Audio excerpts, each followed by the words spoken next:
नमस्कार दोस्तों, आप सभी का स्वागत है। आज मैं आपके सामने जो इंटरेस्टिंग स्टोरी लेकर आई हूँ, मुझे पूरी उम्मीद है कि ये स्टोरी आपको ज़रूर पसंद आएगी। तो चलिए, आपका ज़्यादा समय ना लेते हुए इस कहानी को शुरू करते हैं। रात के 12 बज चुके थे। माँ कभी दरवाजे की तरफ देखती तो कभी एक नज़र घड़ी की तरफ। माँ की आंखों में और चेहरे पर चिंता साफ नज़र आ रही थी। थोड़ी ही देर में दरवाजे की घंटी बजी। माँ ने जल्दी से दरवाज़ा खोला और सामने अपने बेटे रवि और बहू रोली को देखकर पूछा, इतनी देर क्यों हो गई? मैं कब से तुम्हारी राह देख रही हूँ। माँ, मैं अब छोटा बच्चा नहीं हूँ, तुम मेरी चिंता मत किया करो। रवि घर के अंदर प्रवेश करते हुए बोला, बेटा कितना भी बड़ा हो जाए माँ के लिए छोटा ही रहता है। चलो छोड़ो, हाथ पैर धो लो, मैं तुम्हारे लिए खाना लगा देती हूँ। माँ ने दरवाज़ा बंद करते हुए कहा। माँ जी, हम बाहर से खाना खा कर आए हैं, आप खा लीजिए, हम सोने जा रहे हैं, बहू रोली ने कहा। लेकिन मैंने तो तुम लोगों की पसंद की खीर बनाई थी, आओ थोड़ी थोड़ी खा लो। माँ, तुझे एक बार में समझ में नहीं आता क्या? तेरी बहू ने कहा ना कि हम बाहर से खाना खा कर आए हैं, क्यों परेशान करती है? जा तू खीर खा ले और जाकर सो जा और हमें भी शांति से सोने दे।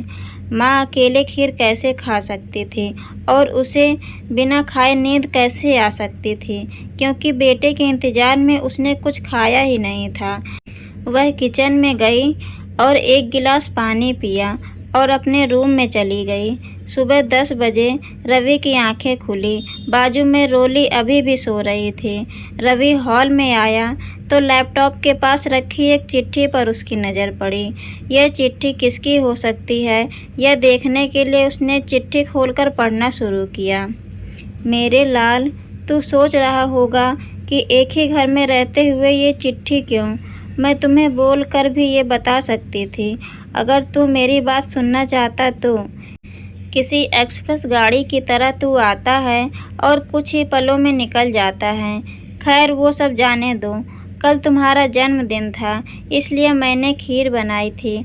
सोचा कम से कम आज के दिन साथ में बैठकर खाना खाएंगे। मगर मैं ये बात भूल गई थी कि मेरा बेटा बड़ा हो चुका है, तो अपने दोस्तों के साथ पार्टी करके खाना खा कर आया होगा। चलो, मुझे इस बात की खुशी ही हुई। मेरी दवाइयाँ ख़त्म हो गई हैं। मैंने कुछ दिन पहले तुझे दवाई की एक चिट्ठी भी दी थी।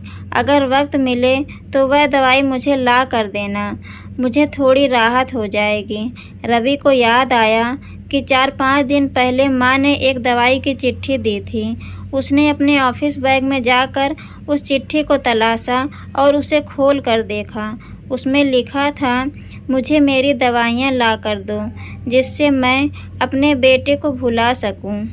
रवि को रियलाइज़ हुआ कि उससे बहुत बड़ी गलती हो गई है। उसकी आंखें नम हो गईं। वह तुरंत अपनी माँ के कमरे की तरफ दौड़ा। सबसे पहले उठ जाने वाली माँ आज क्यों नहीं उठी थी, देखकर उसे आश्चर्य हुआ। उसने माँ को उठाने की काफ़ी कोशिश की, लेकिन माँ एक गहरी नींद में सो चुकी थी। रवि के पास फूट फूट कर रोने के अलावा और कोई चारा नहीं बचा था। दोस्तों, यह कहने की ज़रूरत नहीं है कि माँ बाप जीवन में कितने मूल्यवान हैं। उनके रहते हुए ही उनकी सेवा करो, उनसे प्यार करो। वह चले जाएंगे तो कुछ नहीं कर पाओगे।